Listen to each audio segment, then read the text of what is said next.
Hello everyone and welcome to a new video. I'm starting this video at 11:37 a.m. on a Saturday and I have totally procrastinated away this morning. I knew what I wanted to work on when I woke up this morning and I just haven't been feeling like working on much of anything. This last week has been really tiring and I haven't been feeling that great mentally, and it just hasn't left me with a lot of motivation to pick up the camera. Luckily, my main priority for this week was working on a makeup project, so I didn't really have to share my thoughts on my projects or talk that much about them, which has been good for me. But this weekend, I know what I want to make and I know I want to share the process with all of you, so I'm going to try and film those to the best of my ability despite my lack of enthusiasm. So this video is probably going to span the entire weekend. I've got a lot to do this weekend, but I'm hoping I can sneak this project in there. And this is the pattern that I'm hoping to follow for the blouse. So I'm going to be making a blouse out of this tulip pink fabric, which I just think is delightful. It's this floral print, but the primary flowers are actually Venus flytraps. And then there are moths in here, more traditional looking, yet still strange flowers. There are some skulls, there are some spider webs, some stars, some crossbones. It's one of those fabrics that the more you look at it, the weirder you realize it is, and I absolutely love that. And I think this is a very appropriate time of the year to be working with it. In case you're wondering, this is the print name. It is called Venus. It's by Tulip Pink, and it is from the De La Luna collection. And I think I'm going to use this pattern as a base for the blouse. I wanted to do something 1930s inspired with this, and this is actually pretty similar to the design that I sketched out in my October project planning video. So I thought I might as well just give this pattern a try since I want to make something so similar to it. The instructions for this are quite interesting. I haven't followed a true vintage Vogue pattern yet, so it's neat seeing the way that everything's laid out and described. Since this is just a vlog, I won't be following this word for word, but I will be trying to follow it somewhat since I think that's a little bit more interesting. And then once this blouse is done, I'm going to draft a skirt pattern, which I think I'm going to make out of this twill. I've had this in my collection for a while. It is a stretch twill that I purchased from Fabric Mart for like $4 a yard. And I was going to turn it into a pair of shorts, but I think it would suit a 1930s style skirt pretty nicely as well. But priority number one is going to be the blouse. So I think I'm going to get my pattern laid out. I'm going to get it cut out, and then I can focus on making a quick little mock-up before cutting into my beautiful, creepy fabric. So I think I'm going to make the version with a collar just because that looks a little bit more exciting to me. And I'm going to add an inch to the back to try and make this fit me without having to make major alterations. And I'm not going to worry too much about hems or finishing edges or anything since this is just a mock-up. But I will try and mark all the notches because this isn't a printed pattern, which means there isn't a whole lot of information to go off of, and those notches are very important.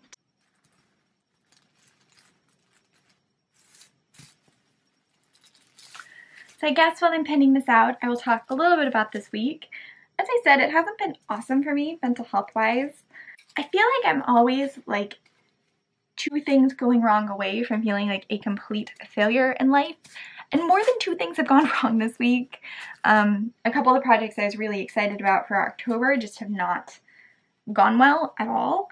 And they're projects that I was feeling very confident about my abilities to construct. So that sort of threw me for a loop. And then I've just been waiting on some people to get back to me with things, and they haven't. And it's just been kind of discouraging and stressful, and that paired with the project not working out has just made me feel really bad about myself. I think when you're a creative person, it's hard because how things turn out is often tied to your self-worth a little bit, and I feel like I'm pretty good at separating those things and not letting it bother me and letting myself fail because I know it's part of learning, but it can be really discouraging sometimes. It's definitely been discouraging this week. The specific projects I'm talking about include an 18th century piece, which I loved the fabrics for, and I was planning on making a little peridot jacket. I don't think that's how that's pronounced, but it might be close-ish. And then I was going to make 2 skirts that layered over top of each other and an apron, and I was feeling really good about the design, and I altered a variant of the pattern that I'd followed before, and I did a mock-up, and it fit really nicely. And then the actual garment, after cutting the fabric out, fit horribly, and it just doesn't have the shape that I want at all. So I basically have to completely scrap that because I don't have enough fabric to redo it. So that sucks. And then I was following this 1920s pattern, and it's not an original pattern, it's a modern one, but it was based on 1920s riding ensemble, and I could not understand the instructions for the life of me, and I managed to figure it out, but the quality of sewing on it just isn't that great, because I was so confused at points and had to redo things so many times because they didn't make sense or they didn't fit. And it just makes me feel like crap about my sewing abilities and the fact that that's what I'm constructing and how I'm so far from being proud of my quality of work and how am I ever going to get a job, and it just, I don't know, it spirals sometimes. And it definitely has this week. I think it's also just getting closer to the end of the year. I feel like I should have accomplished more and I should have had more opportunities and I should have jumped on them, and I almost feel like I'm working backwards sometimes. I've been getting so many questions about my future and I don't really know where it's going, and that makes it really hard to answer those questions and to feel good about my place right now, and I don't know. It's just nothing terrible has happened this week. It's just been layers of stuff that makes me feel crappy about myself. And I don't need reassurance or anything. That's not why I'm saying this or mentioning this. It really is just to put it out there because I don't want to paint an inaccurate picture of myself in videos. I don't want you guys to feel like I'm perfect or anything. Not that you would. Because that's just so far from the truth and so far from how I feel 99.9999% of the time. That's been my week, but I'm excited to work on this, even if I don't sound super enthused. And I'm going to go ahead and cut out all of the notches and mark all of the necessary things and get this mock-up stitched up. So it took me exactly half an hour to make my mock-up, and I'm pleasantly surprised with how this fits. I expect it to be way too tight, given that it is intended for a 32-inch bust, and I only added about 1.5 inches of extra room at the center back. But it actually fits me pretty well. There is some loose fabric, but I think some of that's going to be taken up by the facings when I add those. And I can also alter it a little bit more in terms of just taking in the side seams after I've made the final garment. Anyway, the one major change that I think I'm going to make to this prior to constructing the mock-up is raising the waistline a little bit. So I feel like these should be up a little bit higher. So if I take 1 inch or 2, maybe even 2 inches out of the waistline, it's just going to hit at a much more flattering point. Now we'll get rid of some of the excess volume in the back, which I don't think looks that great. So that is my plan, but in terms of fit across the bust and shoulder, I think we're in a really good place. So I'm going to get some lunch and then I will come back up later today and work on this a little bit more. So it's much later in the day now. I know I filmed the process of cutting this out, but I haven't filmed much more because I haven't done much more. It's been another really unproductive, kind of feeling sorry for myself type of day, even though I don't really have a reason to. So I'm not terribly happy about that, but that's what's happened. But I am going to try and get a little bit more work done. So as I said, I think I filmed the entire process of cutting this out, and if I did, then I will insert that footage here. So the next step is just going to be transferring all of the markings, or perforations rather, on the pattern pieces onto my fabric. So I'm going to go through and do that. If you haven't seen any of my other videos, patterns weren't printed until the 50s, or at least they weren't commonly printed. There were a couple brands that were more diligent about it. So all of the important information on this pattern is marked with perforations, like these mark a dart. This marks that it's supposed to be cut on a fold, and all of these little dots are actually the seam allowance, so they mark where the edges should be turned inward. So I want to transfer all of that stuff, or at least the stuff that I deem important, onto the fabric, and then I can get to following their instructions. I did actually cheat a little bit, jump ahead and work on the collar, just because I felt like the collar wasn't going to stand out from the rest of the garment since it has such a delightful and overpowering print. So I actually added a little bit of this trim, which I've had in my stash for ages. I think my mom originally bought it and then it got passed on to me. So I've had like 4 yards of this and I just used a little bit of it for the collar. So the collar is made out of 2 layers. One has interfacing ironed into it, and then they're just sewn together with a 5/8 of an inch allowance. And I top stitched that trim on, and now I'm just using glass seed beads to cover the stitching since I didn't do the best job, and I was planning on covering the center anyway. So I'm going to finish that up later tonight, but I'm going to try and do some of the construction now. But as I said, I have to transfer all the markings first because there are a whole bunch of pin tucks and things in this pattern which are very important. So I don't know when I last updated you on this project. It's been a couple days since I filmed anything. I just wasn't happy with my enthusiasm level towards filming. I didn't think it was going to be fun to watch because it wasn't fun for me to do. But I'm back today and I'm feeling motivated about this project and eager to get it finished. So let me show you what's happened. And I might have footage of this happening that I forgot I filmed. So if that's the case, then I will insert some of that now as well. But I went ahead and beaded the collar, and I really like how it looks. I think it's a very interesting texture and it suits this project really nicely. It's also nice to use up a trim, or at least some trim, that I've had in my stash for years. I also sewed all of the tucks and darts into the back panel, though you can barely see them since this print is so busy, but there are darts there. And then there are tucks here. And the difference between a dart and a tuck is that a tuck doesn't have an end. So a tuck is open-ended and it provides you with that volume as opposed to tapering off like a dart does. And this pattern's actually pretty tricky because they don't mark the darts on it. Usually even with perforated patterns, they will have marks in a cone sort of shape that show you where the dart is supposed to begin and end. But with this, they actually just have lines that are marked, and then the instructions tell you whether you should start with a 1/2 inch allowance and taper off towards the final dart, or whether it should be stitched as a tuck, and so on and so forth. So it's a little bit trickier, and I'm having to reference the instructions a lot more than I usually do. But I got all of those things marked onto the fabric, so now I just have to sew them. So I will I will consult my instructions once again and then get all of these stitched up. Okay, so here you can see it says make inside tucks below shoulder on blouse front by creasing on small O-lines and stitching 1/8 of an inch from creases. And then it wants the ones at the hem to be dart tucks. So that means they taper down to a dart at the bottom edge, but the top edge is left open to provide that volume. And I'm gathering that these are stitched with a 1/8 of an inch allowance too, and then they taper down. My sewing machine is still on and being super noisy, but I finished sewing all of the tucks, so now I can stitch the shoulder seam up, and I can also stitch the side seams up, at least up until this point, which was marked with perforations, and that's when the basting comes into play, I think. And it looks like I didn't sew these tucks to be quite as small as they wanted because I have a little bit of excess hanging over there, but that's okay. Can just trim that off. I think the purpose of the tucks is to provide ease over the shoulder pads and also to add room for the bust, and I don't need room for my bust because it's nearly non-existent. And I'm not going to worry about finishing this edge because I believe it will be completely covered with a shoulder pad. But I will probably bind to the side edges after I sew in the facings and everything.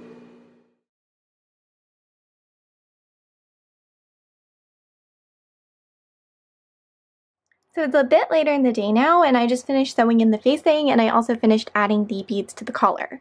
So now all that needs to be done is closures as well as the shoulder pads. And something I realized about the pattern is that the shoulder pads actually create the appearance of a sleeve. So they don't extend all the way to the edge of the arm opening to create the appearance of very broad shoulders. It actually ends at the natural line of the shoulder, and then this portion appears to cuff down like a sleeve as opposed to just extending the shoulder line. So I think the shoulder pads are really crucial to the overall shape of this and making it flattering, as well as removing some of the excess volume that these tucks supply to the bust. Because of that, I'm not going to make them out of cotton padding like they requested.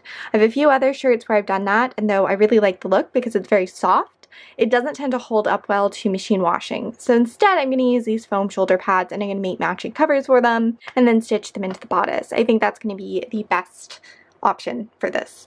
So that's where I'm with that, and now I have to pick the buttons. I recently inherited a huge quantity of buttons from my great aunt. These are all buttons. These are all buttons. And these are all buttons. But I don't know if I actually have any fun colorful ones that would really suit this piece. A lot of them are wooden or shell or more natural colors. So I think I have some green ones in here. These would be super cool, and I definitely have enough of these for the skirt too. I also have some vintage green ones somewhere. Here they are. Yeah, I'm leaning towards using these, and then I can use some on the skirt as well.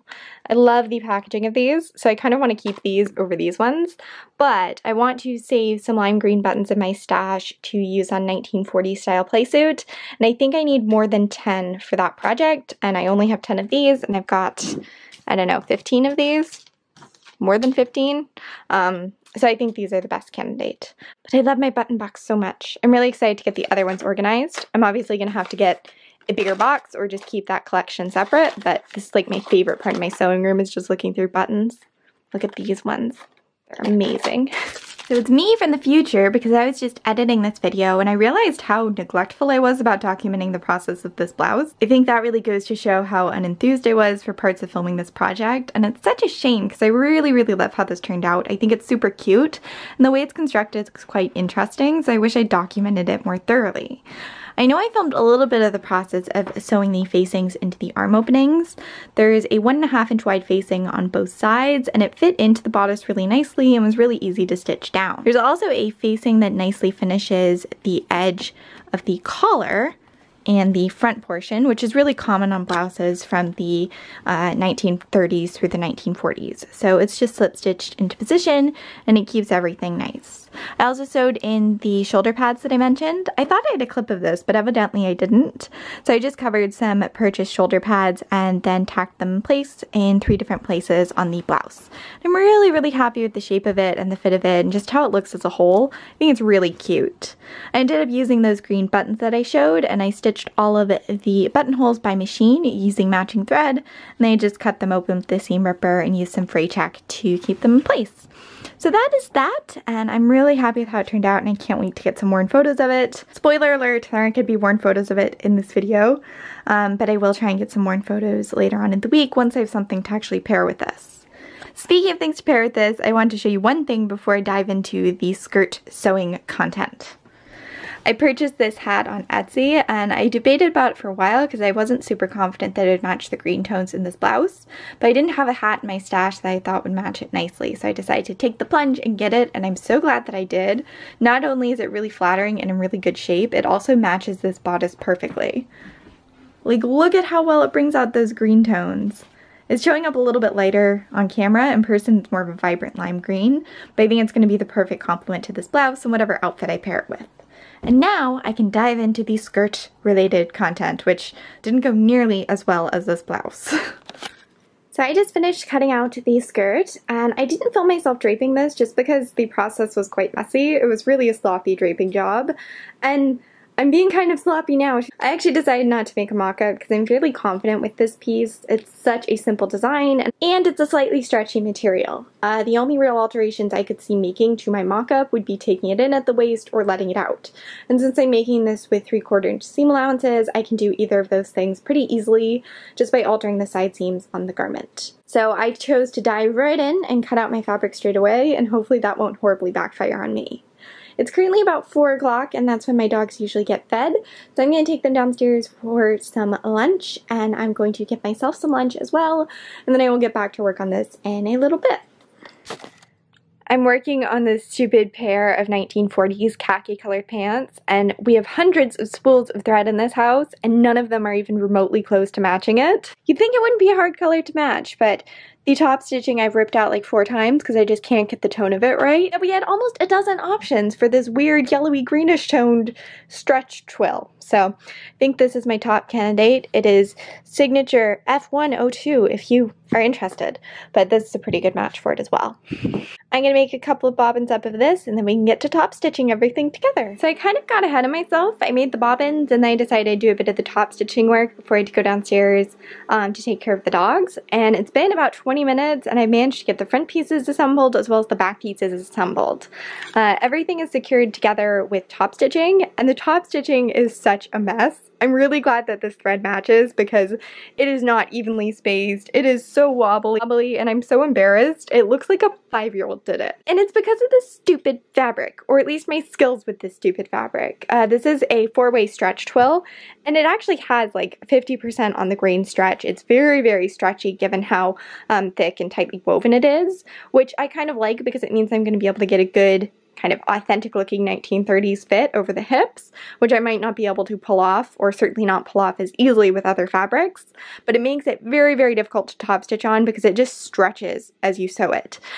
So I'm cutting myself a little bit of slack on this one because my first attempts when working with chiffon look terrible too, and sometimes it just takes a while when you're working with new materials. So I'm not beating myself up too badly, but I'm definitely not the proudest of my quality of work on this piece. Anyway, I'm going to pin up these side seams and then do a fitting and then go from there. I'm back to work on this today, and I'm still unhappy with it. In fact, I'm even more unhappy with it.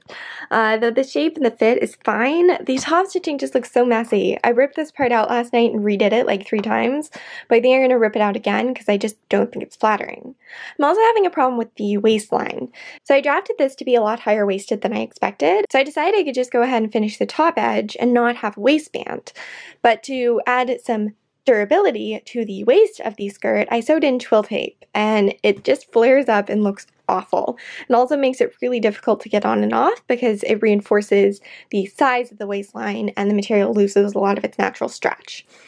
So I have to rip that off, which sucks because it's incorporated in the top stitching, which means I have to redo all of the top stitching around the waist of the skirt.